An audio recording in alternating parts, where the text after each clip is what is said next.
श्यामाचरण लाहिड़ी बाबा, इनका जन्म 30 सितंबर 1828 को हुआ था। मोक्ष यानी देह त्याग इन्होंने 26 सितंबर 1895 को किया, 66 साल की उम्र में। श्यामाचरण लाहिड़ी बाबा के गुरु का नाम था महाअवतार बाबा। कहते हैं आज भी महाअवतार बाबा मौजूद हैं और इनका दर्शन है क्रिया योग। तो क्रिया योग को अभी आधुनिक काल में किन्होंने फैलाया? लाहिड़ी बाबा ने फैलाया, महाअवतार बाबा की आज्ञा से। अब क्या पूरी कहानी है? ये सन्यासी नहीं थे, ये सन्यासी मन से थे और गृहस्थ थे। जन्म और आरंभिक शिक्षा हम लोग देखते हैं लाहिड़ी बाबा की। कहते श्यामाचरण लाहिड़ी बाबा बंगाल के रहने वाले थे और इनका जन्म 30 सितंबर 1828 को बंगाल के नदिया जिले के घुर्नी गांव में हुआ था, धुर्नी गांव में। पिता का नाम गोरे मोहन था और इनके पिता ने 2 शादियां की थी। पहली शादी से 2 पुत्र और 1 पुत्री हुई और दूसरी शादी से श्यामाचरण लाहिड़ी बाबा का जन्म हुआ। गांव के पास ही एक नदी बहती थी धुर्नी गांव में, और एक समय ऐसा आया कि नदी ने अपना रास्ता बदल लिया और इनका घर जो है उस नदी के उसमें डूब गया, पानी में बह गया घर। फिर उसके बाद पूरा परिवार वहां से काशी आ गए और काशी के बंगाली टोला में रहने लगे। लाहिड़ी बाबा का बचपन यही बंगाली टोला में बीता। वो अतुल्य प्रतिभा के धनी थे। इन्होंने महाराजा जयनारायण घोषाल द्वारा स्थापित हाई स्कूल में अंग्रेजी, बंगला, हिंदी और फारसी भाषा सीखी। उसके बाद फिर इन्होंने संस्कृत भाषा का अध्ययन किया। प्रकांड विद्वान थे नागोली भट्ट, उनसे इन्होंने संस्कृत साहित्य और उपनिषद का ज्ञान हासिल किया। उसके बाद फिर गृहस्थ जीवन पर आते हैं। लाहिड़ी बाबा का विवाह 1846 में देवनारायण सान्याल की पुत्री काशीमणि देवी के साथ हुआ। तो लाहिड़ी बाबा की पत्नी का नाम था काशीमणि देवी। लाहिड़ी बाबा के 2 पुत्र और 2 पुत्रियां हुई। पुत्र का नाम 2 कौड़ी लाहिड़ी और 3 कौड़ी लाहिड़ी नाम है। 1851 में लाहिड़ी बाबा ने यानी लाहिड़ी महाशय की नौकरी ब्रिटिश सरकार के सैनिक इंजीनियरिंग डिपार्टमेंट में अकाउंटेंट के रूप में हुई और कई जगहों पर तबादले हुए। उसके बाद ये दानापुर में आ गए और दानापुर में लंबे समय तक रहे। इस दौरान घर में विवाद हुआ, परिवार में संपत्ति का विवाद हुआ। सौतेले भाइयों ने संपत्ति को लेकर सवाल उठाया। तो बाबा का हृदय तो वैरागी था पहले से ही, कोई मोह नहीं थी संपत्ति की। तो इन्होंने अपनी सारी संपत्ति सौतेले भाइयों को सौंप दिया और अपने लिए इन्होंने नया घर ले लिया गरुड़ेश्वर में। अब गुरु से भेंट की अद्भुत कथा है। तो महाअवतार बाबा से इनके भेंट कैसे हुई, वो पूरी कहानी है। दानापुर में जब लाहिड़ी बाबा पोस्टेड थे तो अचानक इनका तबादला उत्तराखंड के रानीखेत में हो गया। अब दानापुर से अचानक तबादला रानीखेत में हुआ तो बड़ी दुविधा में पड़ गए। उस समय रानीखेत में कोई सुविधा नहीं थी, जंगल ही जंगल था। तो परिवार को इन्होंने काशी में ही रहने दिया और खुद रानीखेत चले गए। रानीखेत में फिर अपना कार्यभार संभाल लिया। एक दिन लाहिड़ी बाबा हिमालय के जंगल में द्रोणगिरी पर्वत है, द्रोणगिरी पर्वत के पास से गुजर रहे थे तो उनको लगा कि कोई उनके नाम से आवाज दे रहा है। अब वो अचंभित हो गए, यहाँ तो मैं नया हूँ, कोई मुझे जानता भी नहीं है, तो आवाज कौन दे रहा है? तो उन्होंने देखा कि पर्वत शिखर से एक युवा है, वो उन्हें उनके नाम से पुकार रहे हैं। पहले तो उनको संशय हुआ कि शायद हमें भ्रम हुआ होगा, लेकिन जब ऊपर देखा तो इनको हाथ से इशारा कर रहे थे। तो ये दूसरे दिन फिर जो है वहां गए। उस दिन संध्या हो गई थी तो नहीं गए। दूसरे दिन फिर ये गए और दूसरे दिन फिर गए तो उन्होंने उस युवक को देखा और उन्होंने हाथ से इशारा किया कि ऊपर आ जाओ। पहले तो इनको समझ में नहीं आया, लेकिन ये ऐसे वशीभूत हो गए थे कि उनके इशारा पर ऊपर चलते चले गए। जब द्रोणगिरी पर्वत के उस जगह पर पहुंचे, शिखर पर पहुंचे जहां वो युवक थे, वो युवक इनको एक गुफा में ले गए और गुफा में एक कंबल और कमंडल रखा हुआ था। वहां पर उन्होंने पूछा कि क्या तुम इस कंबल को, कमंडल को और मुझे पहचान रहे हो? तो लाहिरी बाबा ने कहा कि नहीं, ना तो मैं आपको पहचान रहा हूं, ना इस कमंडल को, ना एक कंबल को पहचान रहा हूं। भला मैं क्यों पहचानूं? मैं तो ब्रिटिश सरकार में एक नौकरी कर रहा हूं और यहाँ पोस्टेड हूं। और उन्होंने कहा कि मैं 40 साल से तुम्हारी प्रतीक्षा कर रहा हूं, विशेष कार्य से मैंने तुम्हें यहाँ बुलाया है। और सिर पर हाथ रखते ही ऐसा लगा कि लाहिरी बाबा के शरीर में से सिर्फ बिजली सी कौंध गई, उनका जैसे पर्दा गायब हो गया और पुराने जन्म की बातें याद आ गई। सारी घटनाएं जैसे उनको उनके स्मृति पटल पर चलने लगी। लाहिरी बाबा ने अपने गुरुदेव को साष्टांग प्रणाम किया, कहा मैं आपको पहचान गया हूं, आप मेरे गुरुदेव हैं महाअवतार बाबा। ये कंबल और कमंडल मेरा ही है, मैं इसी गुफा में तपस्या करता था आपकी निगरानी में। और ये गुफा की तस्वीर भी है, आजकल गुफा को थोड़ा सा उसको रेनोवेट किया गया है। ये गुफा की तस्वीर आप देख रहे हैं, यही गुफा है। ये योगदा सत्संग सोसाइटी के द्वारा जो है इसकी देखरेख चल रही है।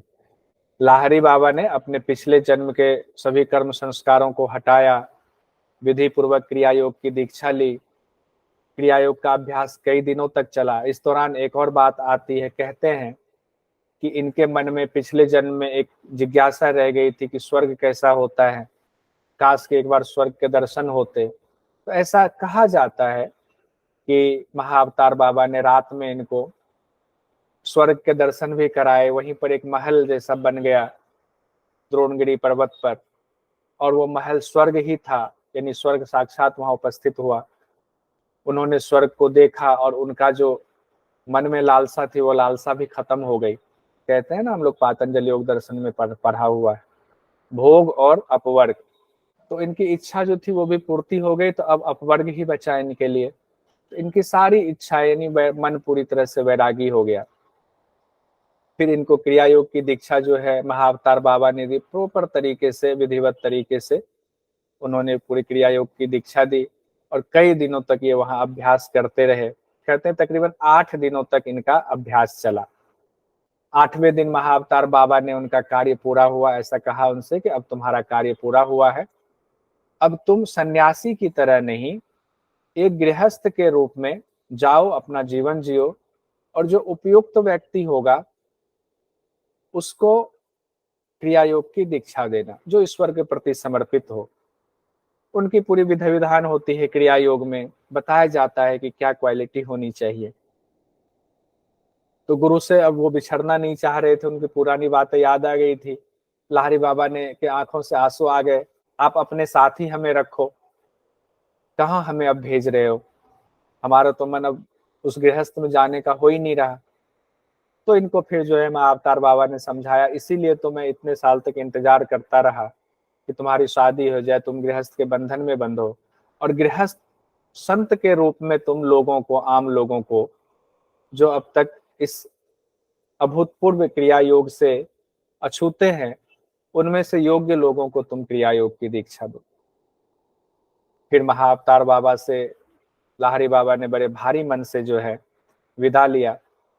विदा लेते लेते समय महाअवतार बाबा ने इनको आश्वासन दिया कि तुम चिंता मत करो, तुम मुझसे विदा नहीं ले रहे हो, तुम अपने कार्य पर जा रहे हो और मैं हमेशा तुम्हारे साथ रहूंगा, जब भी तुम याद करोगे मैं तुम्हें दर्शन दूंगा।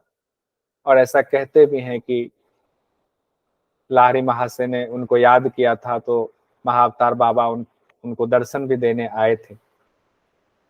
इधर रानी खेत में जब ये गायब हो गए कई दिनों के लिए, तो रानी खेत में जो इनके सहयोगियों के बीच ये बात फैल गई कि पता नहीं शायद जंगल में चले गए, जंगली जानवरों ने उनको नुकसान पहुंचा दिया होगा, पता नहीं। उन लोगों ने एक तरह से मान लिया था कि अब लाहिरी बाबा कभी वापस नहीं लौटेंगे, लेकिन उनको क्या पता था कि लाहिरी बाबा तो एक अलग ही कार्य में जुटे हुए हैं। लेकिन एक और अद्भुत घटना हुई, जैसे ही लाहिरी बाबा अपने ऑफिस लौटे, ऑफिस लौटने पर इनको पता चला, रानीखेत के दफ्तर में जब ये लौटे तो इनको बताया गया कि ऑफिस की गलती की वजह से इनका तबादला रानीखेत हो गया था, अब भूल सुधार करते हुए उन्हें वापस दानापुर इनका ट्रांसफर किया जा रहा है। हालांकि इनको महाअवतार बाबा ने ये बात बता दी थी कि मैंने ही तुम्हारा ट्रांसफर रानीखेत करवाया, मैंने ही तुम्हें यहाँ बुलवाया है।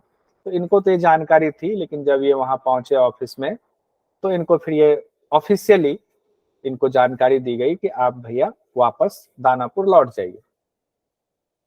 तो ये लाहिड़ी बाबा फिर जो है दानापुर चले गए। दानापुर में फिर से इन्होंने ज्वाइन करा।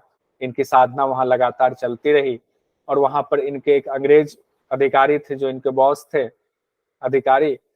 उनको एक बार समस्या आई, उनकी पत्नी लंदन में थी तो बड़े परेशान थे। तो लाहिड़ी बाबा ने उनकी मदद की थी कि आप चिंता ना करें, जल्दी ही वो स्वस्थ होंगी। और कुछ दिनों बाद वो स्वस्थ हो गई उनकी पत्नी। जब वो वापस लौटी तो एक बार लाहिड़ी बाबा को देखा तो वो चौंक गई कि कहा कि आप यहाँ। तो ऑफिसर ने अपनी पत्नी से पूछा कि आप कैसे जानते हो लाहिड़ी बाबा को, ये तो हमारे ऑफिस में जो है काम करते हैं, हमारे अंडर में है। तो उनकी पत्नी ने पूरी कहानी सुनाई। कहा नहीं नहीं, ये तो लंदन में थे, इन्होंने लंदन में जो है वहां पर मेरी सेवा की थी, वहां इन्होंने मेरे सिर पे हाथ रखा था, मुझे आशीर्वाद दिया था। अब उस अंग्रेज के पांव तले जमीन खिसक गई, वो साष्टांग हो गए लाहिड़ी बाबा के सामने। फिर उनको पता चला कि ये कोई साधारण इंसान नहीं है, ये तो योगी राज है जो क्रिया योग में पारंगत हैं और एक विशेष कार्य से ये इस जगत में गृहस्थ जीवन में है। 1880 ईस्वी में फिर लाहिड़ी बाबा ने नौकरी से, सरकारी नौकरी से रिटायरमेंट ले लिया। और रिटायरमेंट लेने के बाद इन्होंने काशी के महाराज थे ईश्वरी नारायण सिंह, काशी नरेश, उनके सुपुत्र प्रभु नारायण सिंह थे, उनको वेद शास्त्र पढ़ाने के लिए नियुक्त हो गए। 30 रुपए महीने का इनका जो है मासिक वेतन रखा गया और ये उनको पढ़ाने जाते थे। इनसे प्रभावित होकर के काशी नरेश ने और उनके पुत्र ने, दोनों लोगों ने क्रिया योग की दीक्षा ले ली। दोनों योग्य थे, दोनों को लाहिड़ी बाबा ने क्रिया योग की दीक्षा दी। धीरे धीरे लाहिड़ी बाबा की प्रसिद्धि फैलने लगी। 1 से 2, 2 से 4 शिष्यों की संख्या बढ़ने लगी। उनके घर में फिर बैठकी होने लगी, सत्संग होने लगा। गीता की व्याख्या अद्भुत तरीके से करते थे और वहां शिष्य मंडली बैठती थी। इनसे जो योग्य शिष्य होते थे, योग और क्षमतावान सुपात्र शिष्यों को लाहिड़ी बाबा क्रिया योग की दीक्षा देते थे। कहते हैं कि बड़े बड़े राजा महाराजा भी इनसे दीक्षा लेने आते थे और राजा महाराजाओं को ये रात में दीक्षा के लिए बुलाते थे ताकि कोई लोक व्यवहार में या भीड़ भाड़ न जमा हो जाए। तो गुप्त रही चीजें, जो क्रिया योग का ज्ञान ही गुप्त है, इसीलिए राजा महाराजाओं को रात में दीक्षा दी जाती थी।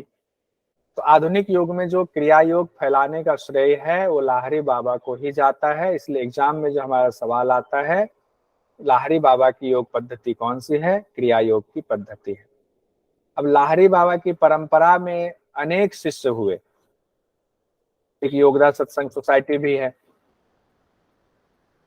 उनके परंपरा में जो अलग अलग शिष्य हुए जो कि जगह जगह फैले, उन्होंने लाहिड़ी बाबा से परमिशन लिया कि क्या हम क्रिया योग की परंपरा को आगे बढ़ाएं, हम शिष्य बनाएं।